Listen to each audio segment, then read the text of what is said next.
Hello everyone, my name is Mulumalo Kwaza and I'm your host for the Kingdom Campus. Today I have another interesting topic. So oftentimes when you ask people for advice and whatsoever, they often say follow your heart. This is a common advice that is given to people every day. Even in movies you see it, follow your heart, or I have followed my heart and da da da da blah blah blah blah. Though it works out sometimes, but does it work out all the time? That is the question. And is that a good advice to give to someone to follow their heart?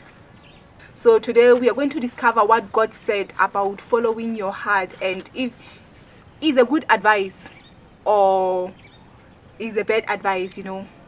So my opinions don't matter that much, but God's word, because it is changeless, it will never pass. So it is something that we can rely on. It is reliable.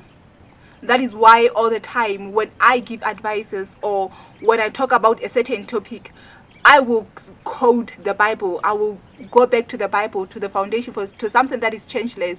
Because if it has been working for all these years, it won't start failing with you. The first scripture that we're going to talk about, so that we understand what is the heart. So the heart is not the organ, your organ, that thing that is pumping your blood and everything, that is beating. No, that is not the heart that we're talking about. That one, when we say follow your heart, when people say follow your heart, they don't mean follow that one. No, the heart is actually you, the real you, not the body, but the real you, your the soul. Where the emotions are stored, where your thinking and your intellectual and everything is from. So that is your heart. So when people say follow your heart, that is what they mean. Your desires. That is what they actually mean. Follow your desire. So Jeremiah chapter 17 verse 9 says, the heart is deceitful above all things and desperately sick. Who can understand it? So the first thing that God shows us is that the heart is deceitful. Not only deceitful, but it is desperately wicked. Desperately. So when people say follow your heart, you're going to follow something that is deceitful, that is desperately wicked. So if you're following something that is like that, it means that oftentimes the decisions that you're going to take from that place won't benefit you that much, but they will get you in trouble oftentimes, or you will regret oftentimes if you follow this. One thing is your heart changes, your thoughts changes. You might meet someone and like them today, and tomorrow not so much. Sometimes you can look at this person and you're like, I don't like this person, maybe from the energy or whatever, or the way they talked to someone, that made you like dislike them a little bit. But when they talk to you tomorrow and you're like, actually, this is a good person, I like this person. The heart changes, your desires changes, your thoughts changes. If you're in a debate and someone shows you the other perspective that you didn't think of, you can change your thoughts, what you thought about that thing. You can even start disliking that thing because now you had a change of heart. So if the heart changes, it means that if your feelings changes, if your emotions changes, and your heart changes, your desires changes, it means that any decisions that you're going to take from the heart, if you're following your heart, might get you in trouble over some time, because you are following something that changes. But if you follow the counsel of the word of God, that is, and it is changeless. It has been so forever, from the foundations of the earth. So this is something that you can rely on. You cannot rely on your heart because it changes all the time, but you can rely on the word of God because it does not change. It is so today, tomorrow, next year, 10 years to come, it will remain the same.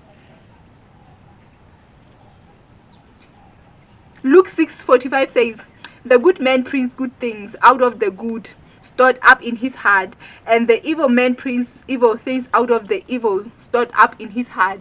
So if you are a good person, it means that your heart, it is good. Again, you're a good person. If you're a good person, then what is stored up in your heart is good things, so out of you will come forth good things, because what is in your heart is good.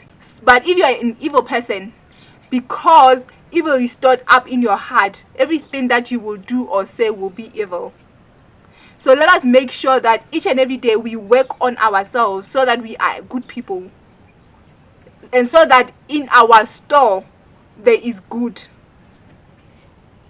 Let us not store evil things in our hearts. Ezekiel chapter 36 verse 26 says, "And I will remove the heart of stone from your flesh and give you a heart of flesh."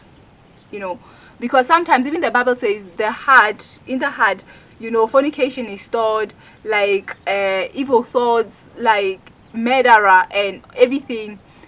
It is stored. Everything that is evil, it is stored in our hearts. So what God is saying is that if you ask him, he can remove that heart from you and give you the new one, the one that is like good, not that one, and remove the one that was evil. So every time we have to ask God that he should replace our hearts of stones to a heart of flesh. He should help us with that evilness that we have, because everyone is not perfect, and there are some areas, even if you are a good person, sometimes there are some areas that you haven't worked on, and you have to ask God to help you on those areas so that you can be perfected. So Proverbs says, "Keep your heart with all diligence, from out of it springs the issues of life."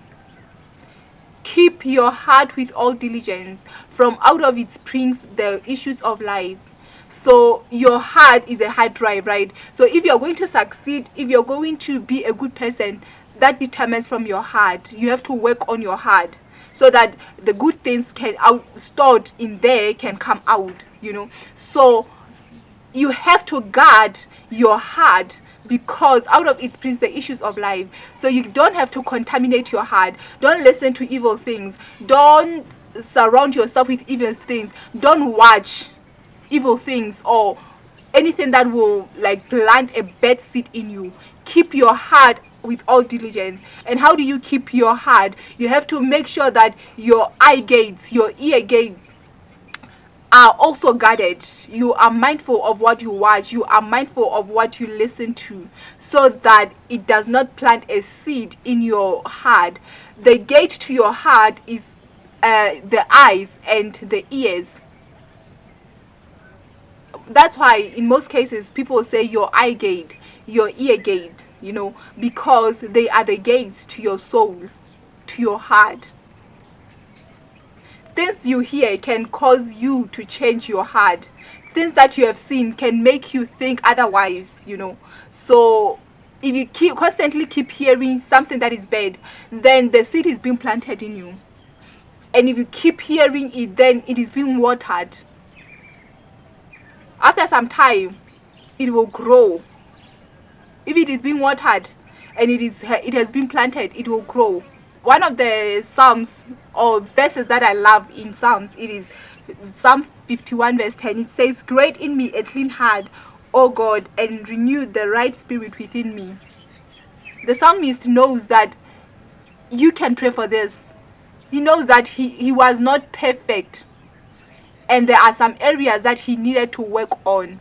That is why he's asking God to create a clean heart, to give him a clean heart, to search his heart, so that if there is any evil that is there, that evil can be cleaned out, can be dealt with.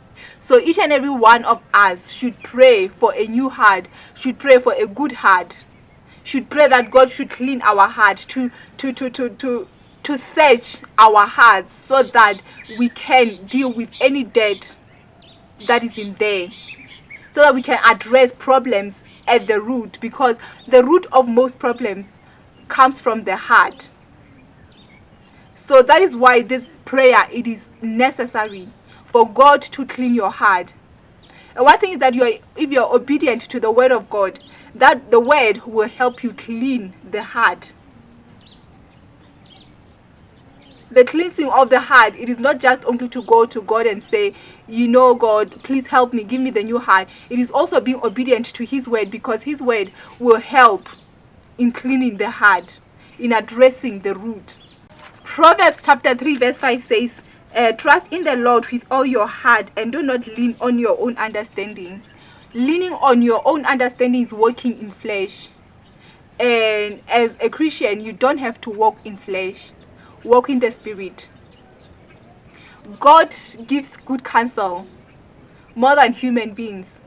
And I love that God also can give you a counsel or a word that is directly to you, that is only directed to you, about the situations or like experiences that you have. So God can talk to that situation, So it is better to rely on God, not on your understanding. So if you are going to follow people's advices or your heart, like they say, follow your heart. If you're going to follow your heart, then it means you're leaning on your own understanding. That is a bad advice. So the Bible says, do not lean on your understanding. Do not lean on your understanding, but trust in the Lord. Sometimes you find that you are looking for advices from people because they have experience in that area. That is not a bad thing, okay? So go and ask, and make decisions. God gave you a mind so that it can like help you in deciding and everything. But even before taking an action, you still have to go to God and ask, what does God know or think about this? If you're caught in crossroads, don't be so eager, or don't be in the hurry to make decisions. Don't be in a hurry to follow your heart, but rather be prayerful. Go into the fast. Ask God. Lean. Trust him. Lean on him. Lean on his word. Then he is more willing than you can ever know. He's more willing to help you out. Oftentimes when we feel like God is silent and we need to make a decision, we want to rush in making decisions because we feel like we can't hear God. God is not saying anything about this. But sometimes that needs time. You need to step back a little bit so that God can show you what you are about to do.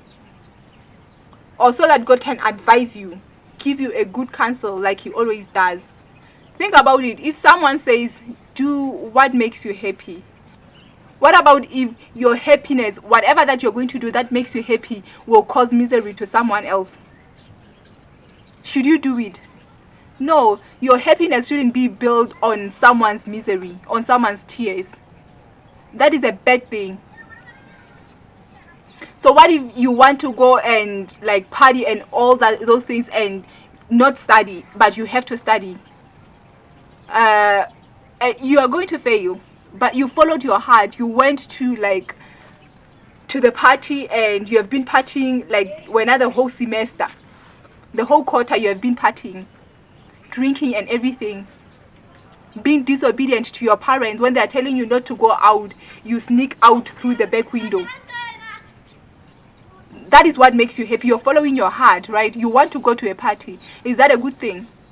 No, it is not. Should you follow that? Should you follow your heart in that case? No, you shouldn't. Do what you have to do. Be obedient. If you have to study, study. What if that day you don't want to show up at work because you're tired? Follow your heart. You will be fired. You will be fired. So it is better if you don't follow your heart but submit to God and be obedient to God, to the word. So the word says, do not follow your heart, but follow the word of God. So there's a lot of things that people will say to you, follow your heart, but when you think about them, you don't have to follow your heart. Following your heart is going to cause you more harm. So my advice to you is, you don't have to follow your heart every day or every time. If your heart is in alignment with the word of God, then follow your heart. I will repeat this again. If your heart is in alignment with the word of God, follow your heart.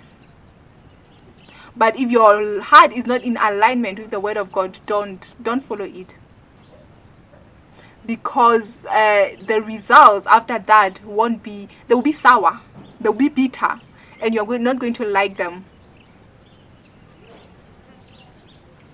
You don't have to follow your heart in everything. Follow God's word. Trust in God's word. Thank you for listening. Please like, share, comment, and I love you. I'll see you in the next video. Bye.